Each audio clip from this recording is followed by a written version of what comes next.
Buenos días mis chicos. Hoy vamos a trabajar en este video funciones trigonométricas. Una introducción al tema ya que es un tema sumamente amplio y en todo caso deberíamos de ir haciendo posteriormente otros videos tratando algunos aspectos en particular. Para comenzar con las explicaciones y llegar al concepto de funciones trigonométricas es importante repasar tres temas que ustedes ven aquí. Razones trigonométricas que se aplica a la resolución de triángulos rectángulos visto en secundaria. Círculo trigonométrico, que es un concepto seguramente nuevo para ustedes, que lo vamos a incorporar ahora. Y sistema circular, que tiene que ver con el sistema de medición de triángulos circulares. En este caso vamos a ir viendo uno por uno estos conceptos previos para poder llegar a formalizar el concepto de lo que es una función trigonométrica. Vamos a comenzar entonces repasando a qué llamamos razones trigonométricas. En primer lugar debemos recordar que estamos frente a un triángulo rectángulo donde uno de sus ángulos interiores es un ángulo de 90 grados. Cuando es opuesto, los ángulos interiores son ángulos agudos, donde si consideramos a uno de ellos, podemos nombrar a los lados de dicho triángulo de la siguiente manera. El lado opuesto al ángulo agudo se denominaba cateto opuesto. Uno de los lados del ángulo agudo se denominaba cateto adyacente, como pueden ver aquí. Y el lado más largo del triángulo rectángulo, que es el lado opuesto al ángulo recto, se denominaba hipotenusa. Cuando nosotros relacionamos los ángulos agudos de dicho triángulo rectángulo con cada uno de sus lados, estamos en presencia de las tres razones trigonométricas que ustedes ven aquí. El seno del ángulo A, que se obtiene haciendo el cateto opuesto dividido la hipotenusa. El coseno del ángulo A, que se obtiene haciendo el cateto adyacente dividido la hipotenusa. Y la tangente del ángulo A, que se obtiene haciendo el cateto opuesto dividido el cateto adyacente. Estas razones trigonométricas, indistintamente si conocemos a los ángulos agudos o conocemos a cada uno de los lados del triángulo rectángulo, podemos vincularlas mediante estas tres razones que se terminan utilizando en la resolución de triángulos rectángulos. El otro tema que tenemos que incorporar para poder entender las funciones trigonométricas es el concepto de círculo trigonométrico. Como ustedes ven en este gráfico que está presente aquí, tenemos un sistema de ejes cartesianos en el cual el siguiente círculo tiene por centro el origen del sistema de ejes cartesianos. La otra característica sumamente importante que tiene un círculo trigonométrico es tener por radio igual a la unidad. ¿Qué significa eso? Que una vez que nosotros graficamos este círculo en el origen del sistema de ejes cartesianos, podemos establecer la escala con la cual vamos a trabajar. Eso significa que de 0 a 1 aquí estaría ubicado el 1 en el eje de las X. Si hacemos lo mismo, aquí estaría ubicado el menos 1 en el eje de las X. Aquí estaría ubicado el menos 1 en el eje de las Y. Y aquí estaría ubicado el 1 en el eje de positivo de las Y. Entonces, es justamente el radio del círculo trigonométrico quien va a fijar la escala de medición que se va a trabajar en el sistema de ejes cartesianos. Por otro lado, en el círculo trigonométrico, podemos ver que los ejes cartesianos dividen al círculo en 4 partes. Esas partes van a recibir el nombre de cuadrantes. El primer cuadrante, que habitualmente se los enumera mediante los números romanos, el primer cuadrante corresponde a este cuarto aquí que se encuentra formado por los semiejes positivos de las X y de las Y. El segundo cuadrante es esta cuarta parte que va a estar formado o limitado por el semieje positivo de las ordenadas y el semieje negativo de las abscisas o del eje X. Este tercer cuadrante va a estar limitado por el semieje negativo de las abscisas y el semieje negativo de las ordenadas. Y por último, el cuarto cuadrante va a estar limitado por el semieje positivo de las abscisas y el semieje negativo de las ordenadas. Entonces, primer cuadrante, segundo cuadrante, tercer cuadrante, cuarto cuadrante. Es importante a partir de ahora poder identificar el nombre que recibe cada uno de dichos cuadrantes. A su vez, para poder trabajar con las funciones trigonométricas, vamos a tener que identificar un vector que recibe el nombre de radio vector posición, que es un vector donde el origen de dicho vector coincide con el origen del sistema de ejes cartesianos, el extremo del vector es un punto que pertenece a la circunferencia que acabamos de graficar. En este caso, por ejemplo, es el vector OB. Habitualmente lo solemos nombrar con la letra griega ρ, también para identificar a el radio vector posición. Y ese radio vector posición, por reunir las características de círculo trigonométrico, tiene un módulo igual a la unidad, es decir, su longitud es igual a 1 por ser el radio del círculo. A su vez, ese radio vector posición es como si fuera una aguja de un reloj, puede rotar en el círculo trigonométrico, manteniendo siempre el centro en el origen del sistema. Si ese radio vector posición gira a lo largo del círculo, va a conformar con el semieje positivo de las abscisas un ángulo de rotación. Ese ángulo de rotación, en este caso lo llamamos alfa, puede ser un ángulo positivo o negativo según el sentido en el cual el radio vector gira. Si ese radio vector gira en el sentido antihorario, el ángulo alfa va a ser un ángulo positivo.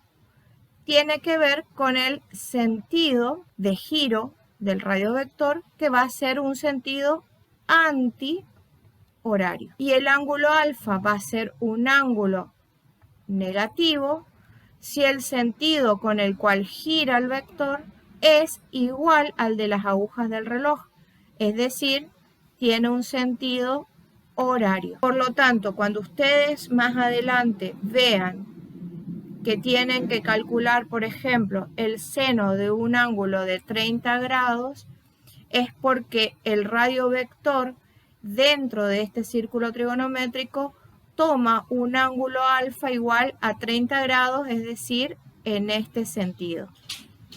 Y si tuviéramos que calcular el seno de un ángulo de menos 30 grados, es porque el radio vector gira en el sentido horario, y eso significaría entonces que el radio vector estaría, por ejemplo, en esta ubicación. Finalmente, necesitamos entender un concepto que tiene que ver con la unidad de medida con la cual se trabajan en las funciones trigonométricas. Ustedes van a ver que nosotros estamos acostumbrados a medir los ángulos en el sistema sexagesimal. Por eso es que en el ejemplo anterior yo hablaba del seno de 30 grados. Eso significa que cuando estemos en el círculo trigonométrico, fíjense que yo voy a poder posicionar en este círculo al radio vector posición. Dicho radio vector posición puede girar en un sentido, dijimos, en un sentido antihorario o en un sentido horario. Pues bien, si yo lo que mido es la amplitud del ángulo que dicho radio vector forma con el semieje positivo de las X, estaríamos midiendo ángulos, es decir, estaríamos en el sistema sexagesimal. Ahora, cuando uno en vez de medir la amplitud del ángulo, mide la longitud de este arco de curva que ustedes ven aquí, es decir, el arco de curva que va desde el semieje positivo de las X hasta el punto de extremo del radio vector, esta longitud es lo que nosotros llamamos radianes. Y es una nueva unidad de medida que se encuentra en el sistema de medición circular.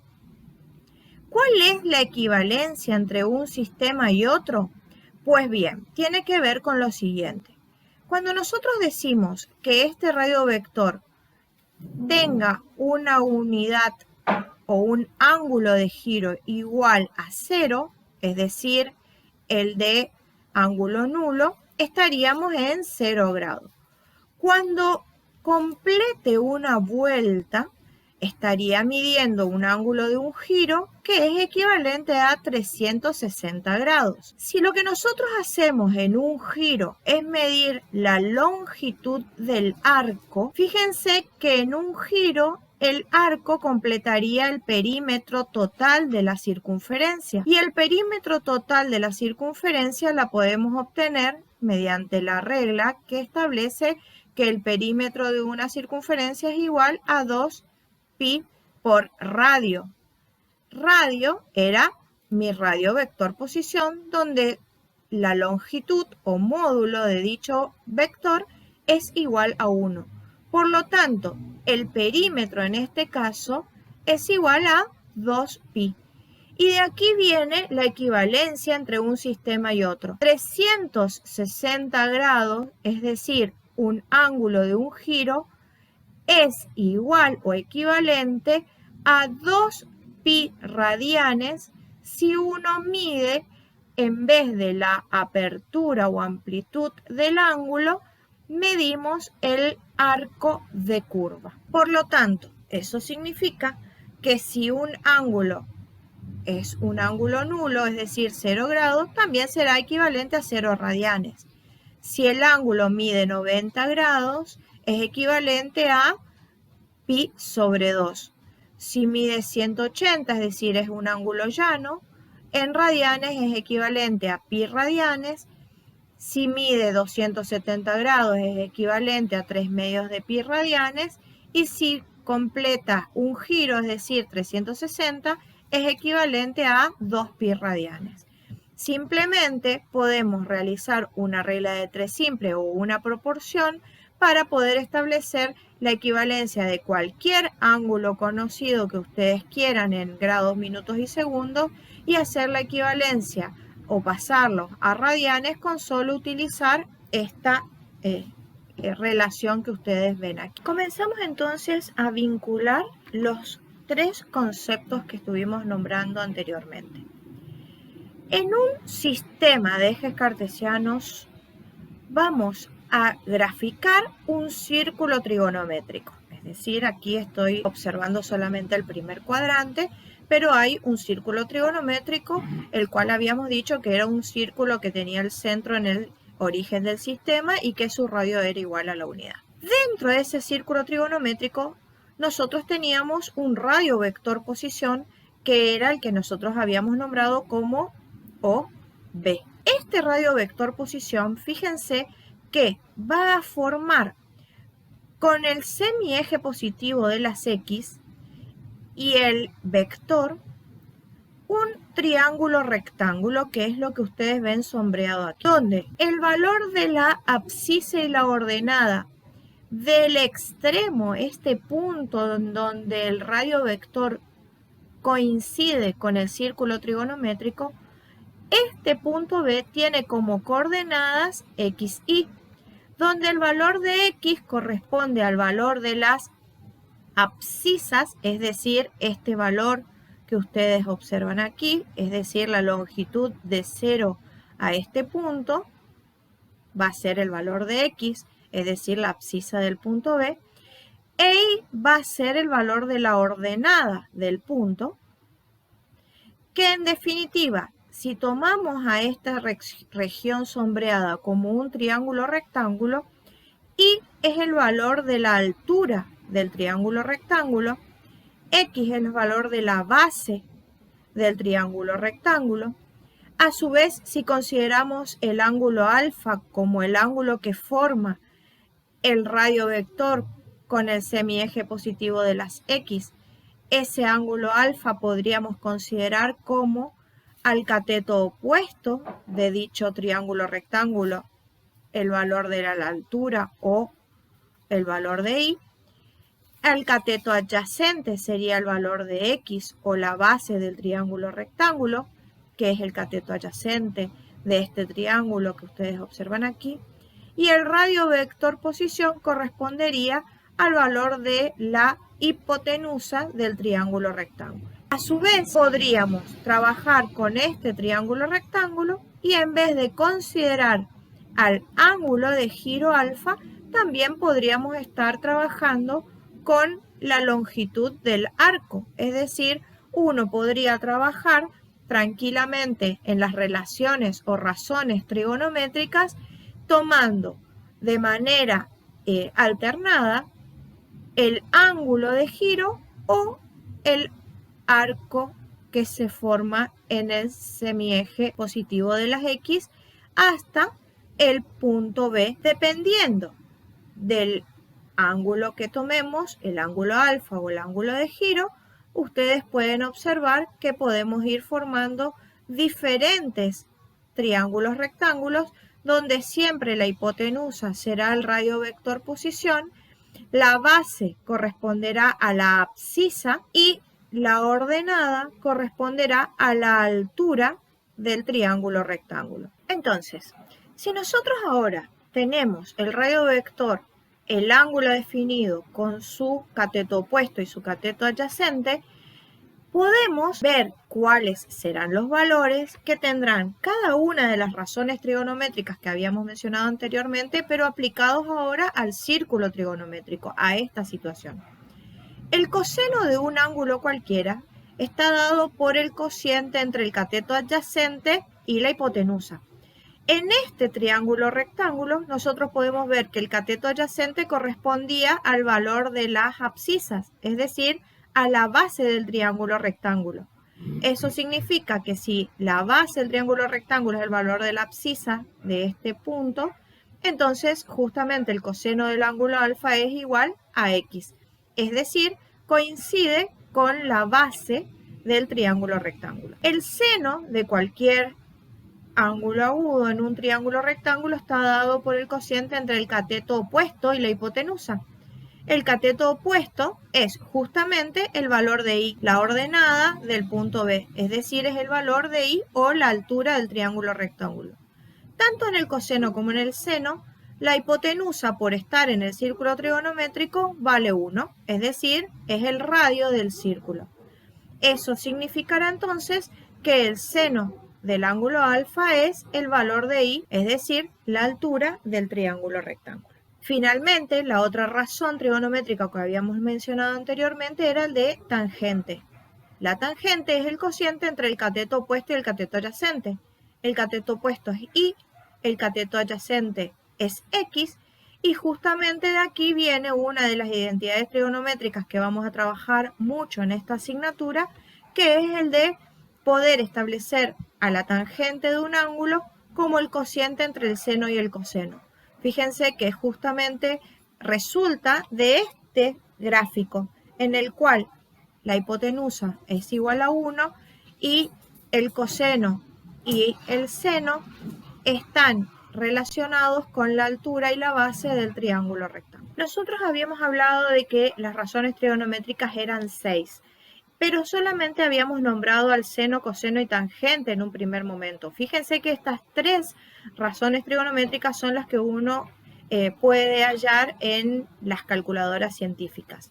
¿Por qué no se suelen nombrar o trabajar con las otras 3 razones trigonométricas? Porque la secante, la cosecante y la tangente son razones recíprocas. ¿Qué significa razones recíprocas? La secante está dada por el cociente entre la hipotenusa y el cateto adyacente.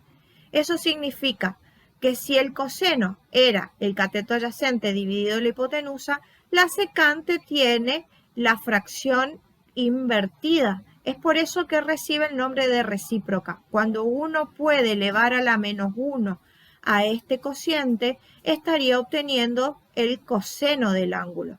Entonces, si yo el coseno lo elevo a la menos 1, puedo obtener la secante. Es por esto que en la calculadora, si uno obtiene, por ejemplo, el coseno de un ángulo cualquiera, si yo quisiera calcular el coseno de 45 grados y de repente en alguna actividad necesitara obtener la secante de 45, En las calculadoras bastaría con hacer la cuenta del coseno de 45 y el resultado elevarlo a la menos 1.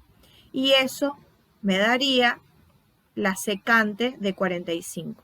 Es decir, estamos trabajando con razones trigonométricas recíprocas. El recíproco del coseno es la secante. Pasa lo mismo con la del seno. El recíproco del seno es la cosecante, porque la cosecante es el cociente entre la hipotenusa y el cateto opuesto. Y el recíproco de la tangente es la cotangente, porque la cotangente se obtiene haciendo el cociente entre el cateto adyacente y el opuesto. Si a su vez, en vez de llamar x, reemplazamos por el valor de la base del triángulo rectángulo en el círculo trigonométrico, es decir, es el coseno del ángulo, y a la altura lo llamamos seno por ser la ordenada del triángulo rectángulo en el círculo trigonométrico, estamos en condiciones de establecer estas identidades trigonométricas muy importantes. Es decir, la secante de un ángulo es igual a 1 sobre coseno, la cosecante es igual a 1 sobre seno y la cotangente de un ángulo es igual al coseno sobre el seno de dicho ángulo. Estas cuestiones que tienen que ver con las identidades trigonométricas muy utilizadas tienen su origen en la relación de las funciones trigonométricas justamente cuando el valor de la hipotenusa sea igual a la unidad. Vamos a ir ahora a lo que se denomina representación segmentaria de las funciones trigonométricas. Fíjense que aquí tenemos un sistema de ejes cartesianos, tenemos el eje X, el eje Y, tenemos el valor de, en este caso, en vez de O, utilizamos el nombre A, B, C. Son puntos que vamos a necesitar para poder ubicar en qué lugar van a estar representadas segmentariamente cada una de las razones trigonométricas. En este caso vamos a representar solamente 4 de ellas. Habíamos visto que una vez que uno podía identificar el radio vector posición, en este caso el radio vector posición sería el segmento que va de A hasta B, y fijábamos el valor del ángulo, en este caso alfa, la ordenada de B es la altura del triángulo rectángulo que corresponde a el seno de alfa. La abscisa de B, es decir, la base del triángulo rectángulo, corresponde a el valor del coseno de alfa como lo vimos anteriormente. A su vez, cualquiera sea el ángulo, yo voy a poder ir variando la altura y la base y eso me va a dar origen a mí a establecer el valor de la función trigonométrica, el seno, para cualquier ángulo que yo quiera tomar. Y va a pasar lo mismo con el coseno. Ahora, ¿dónde se representan la tangente y la cotangente? Para representar la tangente de cualquier ángulo, es necesario graficar una recta tangente, como dice su nombre. Las rectas tangentes a la circunferencia son rectas que tocan en un único punto a la circunferencia. En este caso toca en este punto a la circunferencia y a su vez la recta es una recta perpendicular al eje X. Esta recta, si yo prolongo al radio vector posición, puedo interceptarla en este punto. Ustedes tienen que imaginar que tienen una recta que es infinita, ¿está? Es una recta infinita, la recta tangente. Ahora, cuando esa recta tangente corte al radio vector en este punto E, ahí vamos a poder establecer el segmento que representa a la tangente del ángulo alfa. El segmento que representa a la tangente del ángulo alfa es el segmento que va desde este punto de intersección hasta el eje X. Es decir, que el segmento ED es el que representa a la tangente de este ángulo. Hacemos exactamente lo mismo para representar gráficamente o segmentariamente a la cotangente. Para eso vamos a graficar una recta tangente, va de nuevo, ¿qué significaba recta tangente? Que toca en un único punto a la circunferencia.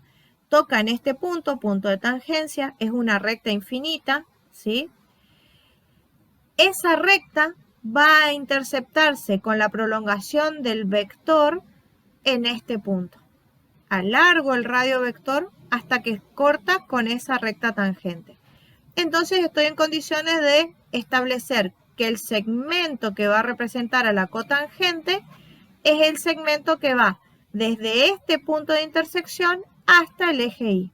Entonces, la representación segmentaria de las funciones trigonométricas dado un ángulo alfa va a estar dado por lo siguiente. El seno del ángulo alfa va a ser igual al segmento que va del punto B al punto C, es decir, es la altura del triángulo rectángulo o lo que es lo mismo es la ordenada del punto B. El coseno del ángulo alfa está dado por el segmento AC, es decir, es la base del triángulo rectángulo o lo que es lo mismo corresponde a la abscisa del punto B. La tangente del ángulo alfa va a estar dado por el segmento ED, es decir, es un segmento que se encuentra sobre esta recta tangente y que va desde la intersección del radio vector posición con la recta tangente hasta el eje de las X.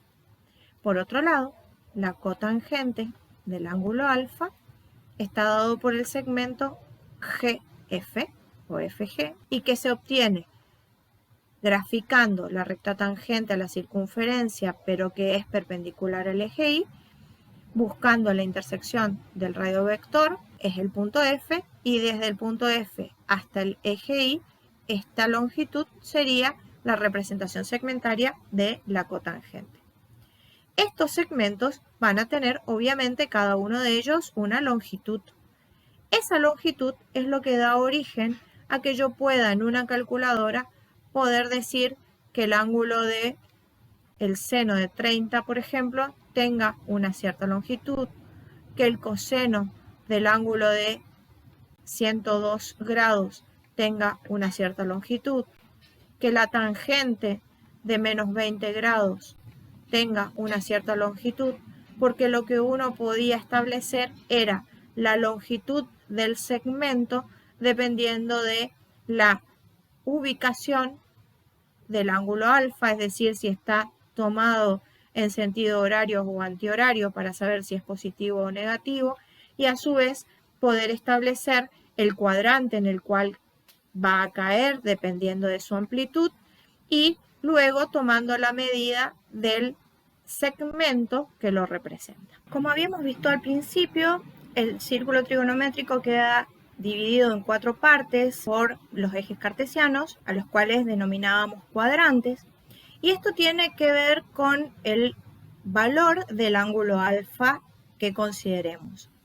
Una vez que se selecciona el ángulo alfa, este ángulo alfa va a tener seno, coseno y tangente, que son las representaciones segmentarias como vimos anteriormente. Cada una de estas razones trigonométricas va a tener un signo y que tiene que ver con la ubicación en el cuadrante.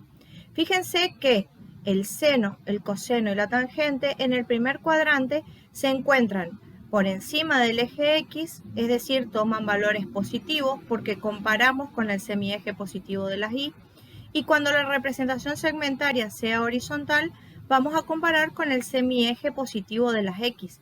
Es decir, estas dos razones que son verticales en su representación gráfica, tenemos que comparar con el semieje positivo de las X, es decir, tienen un signo positivo. Y el que tiene una representación horizontal, vamos a comparar con el semieje positivo de las X, es decir, tiene también un signo positivo. Entonces, en conclusión, cuando el ángulo esté entre 0 y 90 grados, como vemos aquí, sus tres funciones trigonométricas tendrán signo positivo. Si el ángulo estuviera en el segundo cuadrante, ahora lo llaman alfa, si está en el segundo cuadrante, es decir, tiene una medida entre 90 y 180 grados, fíjense dónde estarían las representaciones segmentarias. La altura del ángulo del triángulo rectángulo lo vamos a tener en cuenta con respecto al semieje negativo de las X. Es decir, que la altura corresponde a este segmento, la base corresponde a este segmento y la recta tangente es esta, donde el segmento tangente es la intersección entre la prolongación del vector posición hasta el eje o el semieje positivo de las X. Entonces, seno, coseno y tangente podemos observar el signo según su ubicación. Si es vertical, lo comparamos con el semieje positivo de las X, por lo tanto, el coseno, en este caso, fíjense que el seno será positivo y la tangente será negativa. Se encuentra por debajo del eje X, es decir, que en comparación con el eje Y, tomará un signo negativo. El coseno está en el semieje negativo de las X, por lo tanto tendrá un signo negativo. Si estuviera en el tercer cuadrante, es decir, en este caso, el ángulo está comprendido entre 180 y 270, la representación segmentaria sería la altura del triángulo rectángulo, en este caso es el seno, el coseno que lo representamos sobre el semieje negativo de las X, y la tangente, otra vez el segmento tangente se va a representar sobre la recta tangente que ustedes ven aquí, hasta tener una intersección con la prolongación del radiovector. Este sería la representación segmentaria de la tangente, que va a tener un signo positivo, y tanto el seno como el coseno tienen signos negativos. Y en el cuarto cuadrante, por último, el ángulo va a estar comprendido entre 270 y 360 grados, y fíjense que el coseno tiene signo positivo y el seno y la tangente tendrán signos negativos según su ubicación. Entonces, según el cuadrante al cual pertenece, tendrá cada una de las razones trigonométricas un resultado positivo o negativo, que en las calculadoras es el signo que ustedes van a ver que se obtiene al momento de hacer su resolución. Entonces, nosotros estuvimos trabajando hasta ahora que en un círculo trigonométrico, ubicado un radiovector posición con un determinado ángulo, fíjense que aquí podemos observar en este simulador que, por ejemplo, un ángulo alfa sub 1, donde en el sistema sexagesimal mide 30,18 grados, en el sistema circular, es decir, en radianes, es equivalente a 0,53 radianes. Es decir, de manera indistinta podemos medir la amplitud del ángulo o la longitud de arco de curva. Siempre que nosotros tengamos este triángulo rectángulo en el cual vamos a poder representar segmentariamente al seno y al coseno de dicho ángulo, vamos a poder determinar su longitud. El tema es que el punto B o el extremo del radiovector uno lo puede hacer variar, y cuando ésta varíe, obviamente el ángulo cambia o la longitud de arco cambia y hace que la medida del seno del ángulo, del coseno del ángulo, también varíe. Entonces, fíjense lo que decíamos anteriormente, ¿no? Cuando el ángulo se encontraba en el primer cuadrante, cuando el ángulo se encuentra en el segundo cuadrante, cómo podemos ir haciendo variar el seno y el coseno. Aquí estaría en el tercer cuadrante.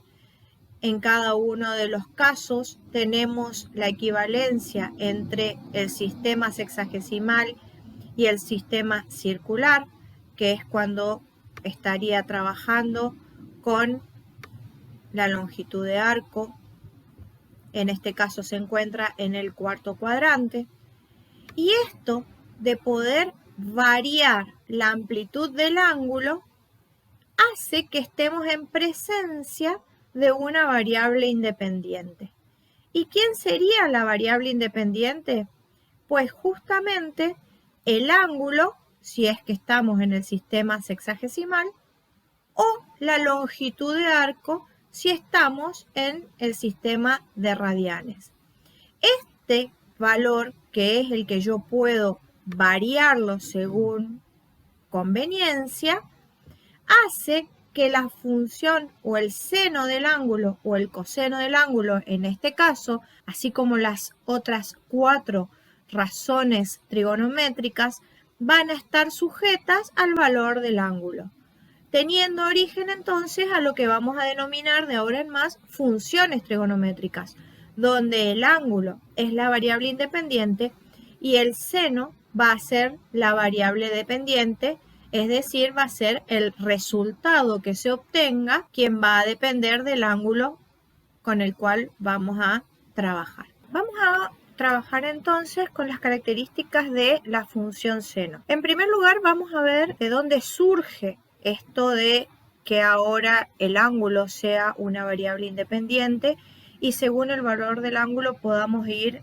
haciendo el cálculo del seno y teniendo un valor exacto según el ángulo que toma esa representación segmentaria en el círculo trigonométrico. Los invito a que veamos atentamente el siguiente simulador. En primer lugar, estamos ante un círculo trigonométrico. Nuevamente, tenemos el radio vector posición, es decir, está el punto que conforma el ángulo con el semieje positivo de las X y que podemos trabajar en el sistema sexagesimal o en el sistema circular. Fíjense que otra vez nuevamente tenemos la equivalencia, trabajando con grados o con la longitud de arco que sería 1.15 radianes. Dijimos nosotros que cada vez que el valor del ángulo varíe, estaríamos en presencia de lo que nosotros vamos a denominar función seno porque tenemos una variable independiente y que dependiendo del valor del ángulo vamos a obtener un resultado. ¿Qué resultado? El equivalente a la longitud que mida su segmento al momento de representar. Si nosotros a esta longitud la trasladamos a un sistema de ejes cartesianos, en el cual en el eje Y va a estar plasmada la altura del triángulo rectángulo, pero en el eje X va a estar representada la variable independiente. Fíjense que nosotros en el eje X no podemos ubicar grados, es decir, no podemos utilizar la variable independiente en el sistema sexagesimal. Es por eso que nosotros tuvimos que hablar de la equivalencia en el sistema circular, porque al momento de representar la variable independiente en el eje X, vamos a utilizar esta medida, es decir, lo que nosotros vamos a ubicar en el eje X es el sistema de medición circular, es decir, estará dado en radianes. Entonces, habitualmente en vez de trabajar con valores enteros o reales, solemos representarlo mediante los números irracionales múltiplos de pi.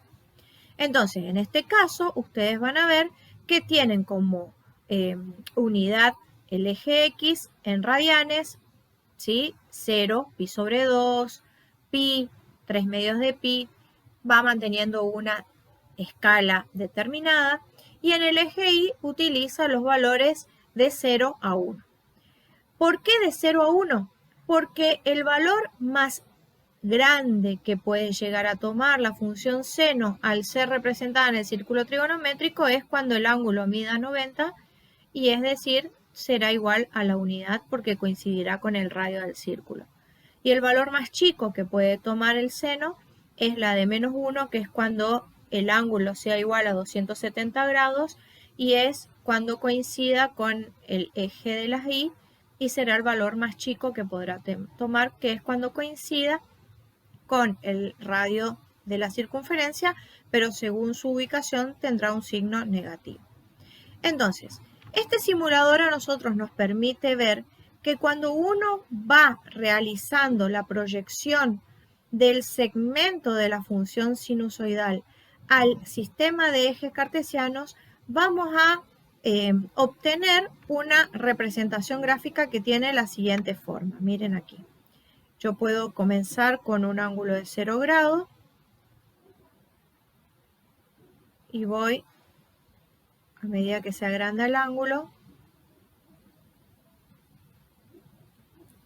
simplemente lo que hace este simulador es la proyección de la longitud de la función seno al sistema de ejes cartesianos, ¿sí? Aquí estamos en el segundo cuadrante, el seno tiene signo positivo Y cuando pasamos al tercer cuadrante, que son aquellos ángulos mayores a 180, habíamos visto que según la ubicación, fíjense que aquí está por debajo del eje X, tenía signo negativo.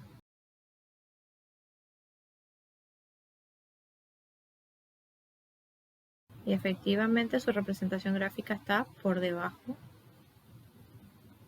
del eje. Bien, ¿qué pasa ahí?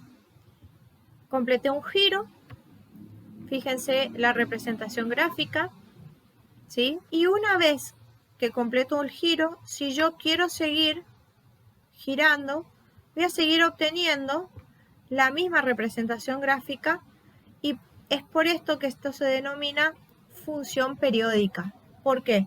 Porque esta curva completa simplemente se va a replicar hacia su derecha o hacia su izquierda, tomando siempre la misma forma. Es como que yo comenzara a pegar, ¿sí?, infinitas veces esta curva a partir de este punto. Entonces, analicemos las características. El ángulo es un valor variable que puede estar posicionado aquí, aquí, aquí. Según el valor de ese ángulo va a tener un resultado y que va a dar origen a la variable dependiente, es decir, al valor que toma en el eje Y. Esa representación gráfica es una gráfica continua porque X puede tomar cualquier valor, está definida en el conjunto de los números reales cuando trabajamos con radianes, y a su vez la altura máxima será 1, la altura mínima será menos 1. Fíjense que tiene raíces cortas al eje X en 0, pi, 2pi, luego cortará en 3pi, 4pi, es decir, corta el eje X en los múltiplos de pi. Entonces, todas estas características uno puede luego analizarlas de manera detallada.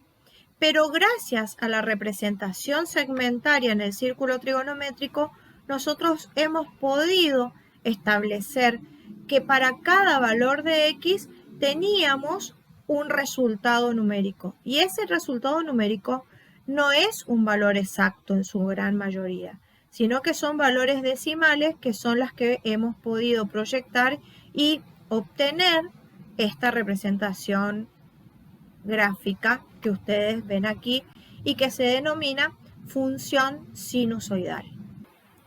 Entonces, ¿qué va a ocurrir si quisiéramos estudiar ahora a la función coseno? En este caso, otra vez la variable independiente va a ser el valor del ángulo. Fíjense que el ángulo puede estar dado en grados, es decir, en el sistema sexagesimal, o puede estar en radianes, es decir, puede estar midiendo la longitud de arco de curva. Ahora bien, si yo desplazo al punto que se encuentra en el círculo trigonométrico, el ángulo varía, por lo tanto es la variable independiente, y la representación segmentaria del coseno correspondía a la base, es decir, a la abscisa de las coordenadas de este punto. Entonces, en este caso, esta base del triángulo rectángulo era lo que nosotros denominábamos coseno. Si yo a este segmento lo desplazo, lo grafico, lo traslado al sistema de ejes cartesianos, cada valor del ángulo, al ser ubicado en el eje de las abscisas, tiene que estar en el sistema circular, es decir, en radianes. Y la longitud que va a tener este segmento lo vamos a ir proyectando para determinar su altura en el eje Y. Fíjense que el valor más grande que puede tomar este segmento es cuando coincida con 0 grados o 360 grados de giro, que es cuando toma la longitud 1, o cuando el ángulo es equivalente a 180, que es cuando el segmento del coseno toma el valor menos 1. Es decir, que los valores van a oscilar nuevamente entre 1 y menos 1, como ocurrió en la función sinusoidal. Veamos entonces qué ocurre con este segmento cuando lo graficamos en la representación gráfica en un sistema de ejes cartesianos. Comienzo con un ángulo de 0 grados. Fíjense que lo que uno va haciendo es graficando este segmento celeste aquí. Va tomando distintas longitudes. La medida del ángulo celeste de este segmento celeste es lo que yo estoy marcando aquí. Sigo girando, llegué a el ángulo de 90 grados. En el ángulo de 90 grados el coseno es nulo. Sigo girando y voy describiendo esta gráfica, que es muy similar a la de la función seno hasta completar un giro. Esta curva es la que nosotros podríamos denominar es el patrón de la gráfica, ya que una vez completado un giro de 360, si yo vuelvo a repetir, la gráfica va a seguir replicándose tanto a su derecha como a su izquierda. Yo podría tomar valores negativos y la gráfica sería exactamente la misma, y es como que uno va pegándola hacia la izquierda o pegando hacia la derecha, pero siempre la misma gráfica. Esta gráfica que ustedes ven aquí es la que describe a la función coseno de x. ¿Qué características podemos ver en ella? Que el valor más alto es 1, que el valor más bajo es menos 1, que la longitud de esta curva que va a servir de patrón es otra vez de 0 a 2pi, por lo tanto su periodo es de 0 a 2pi, que intercepta al eje X en estos valores, que es, o sea raíces, que la ordenada al origen es 1. Todas estas características que podemos analizarlas como una función real de variable real. Entonces, habiendo tenido en cuenta el origen de la función trigonométrica en el cual el valor de x, que es la variable independiente, puede tomar cualquier valor real, positivos, negativos, que la unidad de medición va a ser la de el sistema circular, es decir, cada una de las variables independientes deberá de estar en radianes a la hora de representar gráficamente en un sistema de ejes cartesianos. La representación gráfica de la función sinusoidal tiene esta forma. Entonces, lo que vamos a hacer ahora es analizarle todas sus características que uno puede analizar a cualquier gráfica de función real de variable real.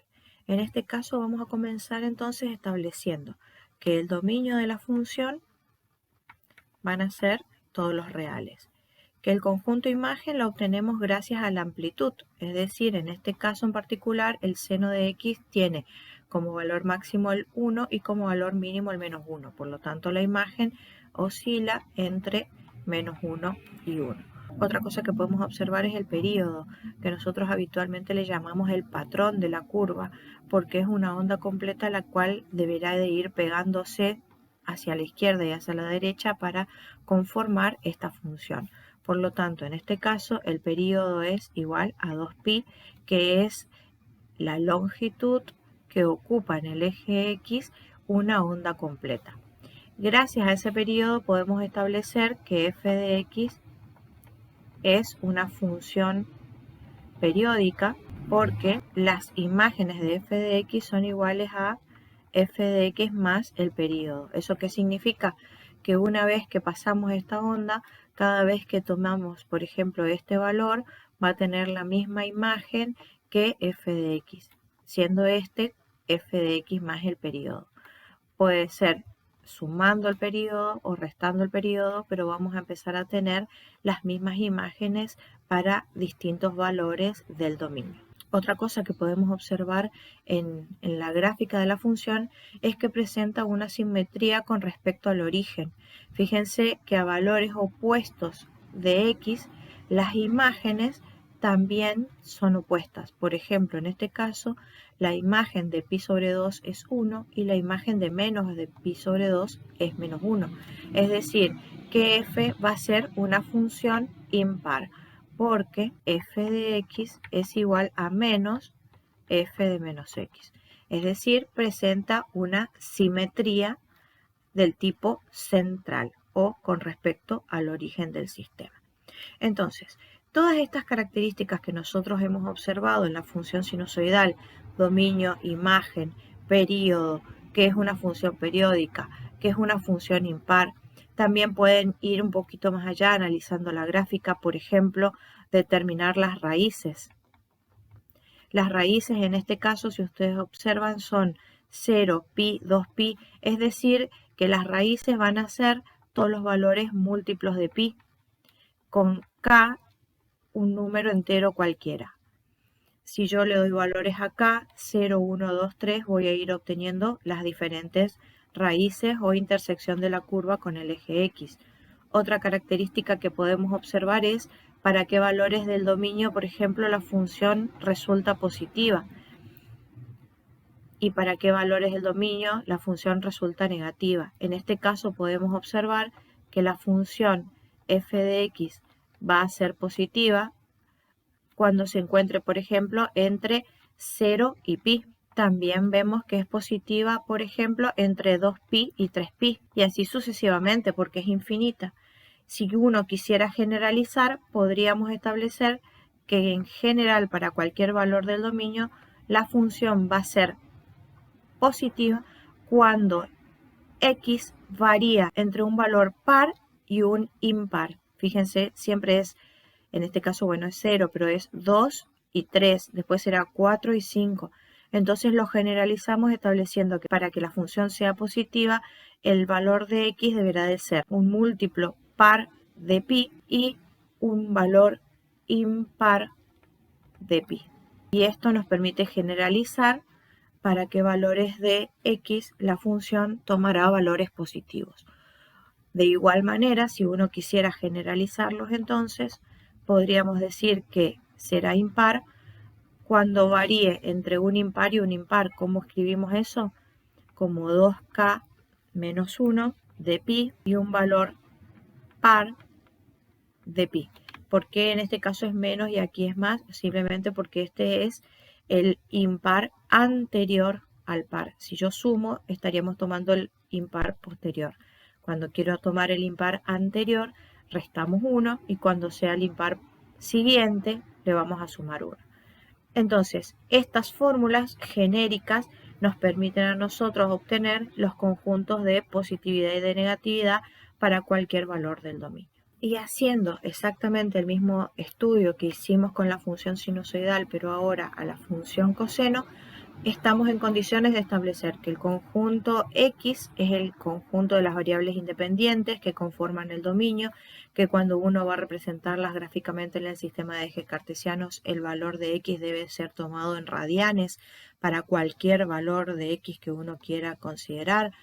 Es decir, si uno hace coseno de 1, coseno de 5, coseno de pi sobre 3, la calculadora debe estar en radianes obligatoriamente para poder representarla en el sistema de ejes cartesianos. Eso significa entonces que el dominio de la función serán todos los reales, que el conjunto imagen otra vez depende de la amplitud, que en este caso es menos 1 y 1, que el periodo de esta función, es decir, una onda completa, como ustedes pueden ver aquí, es igual a 2pi, que es el recorrido que hizo la curva cuando el radio vector posición dio una vuelta completa al sistema en el círculo trigonométrico.